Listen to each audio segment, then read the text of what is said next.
আমি ক্রাইম করছি তো, আমি যদি ক্রাইম করে থাকি তাহলে আমি ক্রাইম করছি, আমি ক্রাইম করব। সারা জীবন ধরে তো ক্রিমিনালকে ধরেছি, সেই শেষ জীবনে না হয় ক্রাইম করছি, তার জন্য যা শাস্তি হয় আমি আমি মাথা পেতে নেব। তুমি চলে যাও, আমার সামনে থেকে চলে যাও। তুমি তুমি থাকলে না।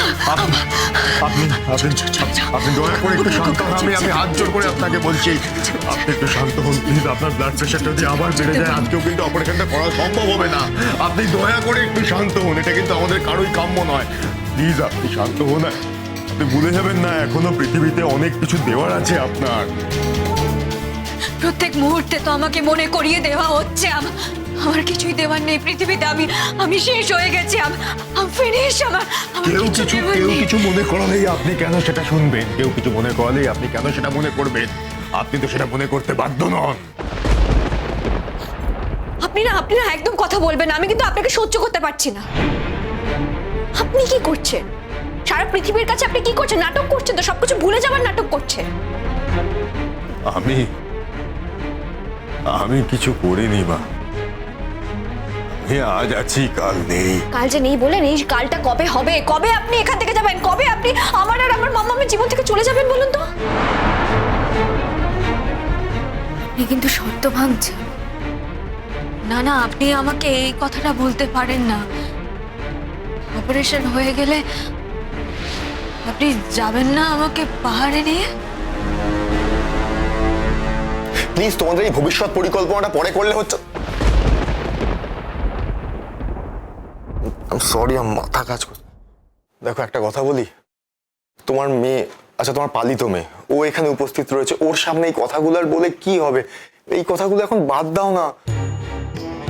আমরা তো চাই তুমি যাতে ঠিক থাকো, সুস্থ থাকো, সেইটা আমাদের করতে দাও ভালোভাবে। আর দেখো এখানে আমাদের ফ্যামিলির মোস্ট সিনিয়র পার্সন দাদান উপস্থিত রয়েছে। আমাদের তুমি বলো, দাদানের সামনে এই কথাগুলো বলছো, তোমার খারাপ লাগছে না? না, খারাপ লাগছে না। আমার কোনো কিছুতেই আর খারাপ লাগছে না, বরং এটা ভেবে আমার গর্ব হচ্ছে। এটা ভেবে আমি অহংকার করতে পারছি যে এই শেষ জীবনে আমি এমন একজনকে পেয়েছি, যে মানুষটাকে আমি সম্মান করতে পারছি। আমি এমন একজনকে পেয়েছি যাকে আমি আমার শেষ জীবনের সঙ্গী হিসেবে ভাবতে পারছি। আমি আর কি বলবো বলুন তো? আমি অনার্ড।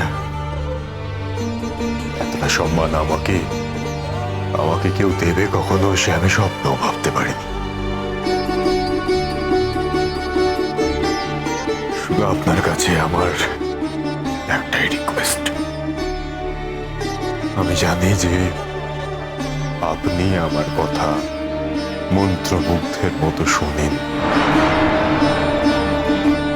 আপনি একটু শান্ত হন, আপনি উঠিতে যান, আমি এখানে অপেক্ষা করব। আমি আপনাকে কথা দিচ্ছি, যতই ঝড় ঝঞ্ঝা যাই আসুক, আমি আপনাকে ছেড়ে কোথাও যাব না। কোথাও যাব না। আপনি আমাকে কথা দিচ্ছেন তো? 100 ভাগ কথা দিচ্ছি, কোথাও যাব না। আচ্ছা ঠিক আছে বাবা, চলো আমরা একটু ওদিকে গিয়ে দাঁড়াই। দাদা আমি চলে যাচ্ছি। হ্যাঁ, আমি এখানে থাকবো না। আরে মায়ের উপরে রাগ করে মায়ের রুটি ছেড়ে চলে যাচ্ছ? না রাগ নয় দাদা। কি হবে, আমি তো অপারেশনটাও করছি না, ওখানে গিয়ে কনসেন্ট্রেট করতে পারবো না। আর আমি ওখানে থাকলে অনেকেই ডিস্টার্বড হবে, ওনারও হয়তো অসুবিধে হতে পারে। এর থেকে বেটার আমার চলে যাওয়াটাই বেটার। আর আমার এমনি তো এত কিছু ভালো লাগছে না। তবে যাওয়ার আগে আমি একটা কথা বলে যেতে চাই, যে মাকে আমি জীবনের সব থেকে বেশি সম্মান করেছি, যে মাকে আমি ঈশ্বরের আসনে বসিয়েছি, আমি কিন্তু সেই মাকেই দেখতে চাই। আর সেটা না হয়ে যদি সেই মায়ের ভেতর থেকে এমন একজন মানুষ বেরিয়ে আসে, যে মানুষটা যা অত্যন্ত লজ্জা, যা অত্যন্ত ঘৃণা, সেই মাকে আমি দেখতে চাই না। গেল, সবটা বোঝা গেল। ও বলতে চাইছে অপারেশন টেবিলে যদি আমার মৃত্যু হয় তাহলে ওই সব থেকে বেশি খুশি হবে। মাম্মা, রেশমি, তুমি আজকে তোমার মাকে এই প্রতিদান দিলে, এটা শুনুন, আমি কিন্তু আপনাকে শেষবারের মতো বলছি, আমার আর আমার মাম্মামের মধ্যে আপনি ইন্টারফেয়ার করবেন না। এটা আমার আর আমার মাম্মামের ব্যাপার। আমি জানি এটা তোমাদের মামের ব্যাপার, তাও বলতে বাধ্য হচ্ছি, এটা ঠিক করলে না। আমিও তো একটা মানুষ, রক্ত মাংসের মানুষ। আমি হয়তো অনেক কিছুই বলতে পারছি না, কিন্তু এটা ঠিক হলো না। মানে এই কথাটা বলে আমাদের সামনে তুমি খুব খুব অন্যায় করেছো। অন্তত তোমার মনে যাই থাক, আমাদের সামনে এই কথা আর কোনোদিন বলবে না। দাদা, আমি বলি একটা কথা, দেখো ওর ভেতরে তো খুব কষ্ট হচ্ছে না, ও অনেক কিছু ঝড়ঝাপটা সহ্য করছে, ও কিন্তু এগুলো বলতে চাইছে না, মানে ও মুখে অনেক কথা বলে ফেলছে। ওর মুখের কথাটা প্লিজ ধরো না, ছেড়ে দাও। আমি যদি ভালো থাকি আর তাতে যদি ও কষ্ট পায়, তাতে যদি ওর এত অসুবিধা হয়, তাহলে আমি ধরেই নেব আমার আমার মেয়ে হওয়ার কোনো যোগ্যতাই ওর কোনোদিন ছিল না। মামুনি, এটা কিন্তু রীতামণি,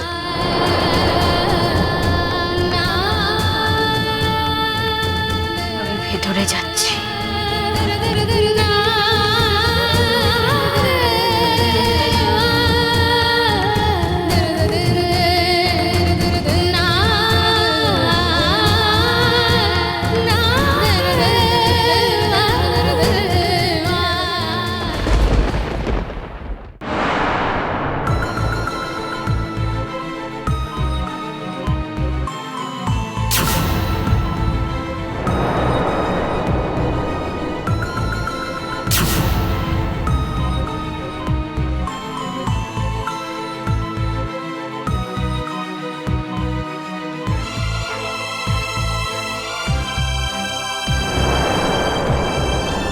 স্যার, অপারেশনটা সাকসেসফুল, রাইট?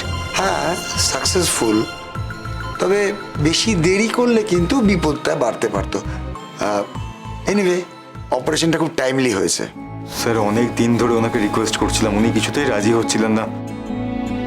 স্যার, বলছি এই অপারেশনের পরে কি ওনার লাইফে কোনো রেস্ট্রিকশন হবে?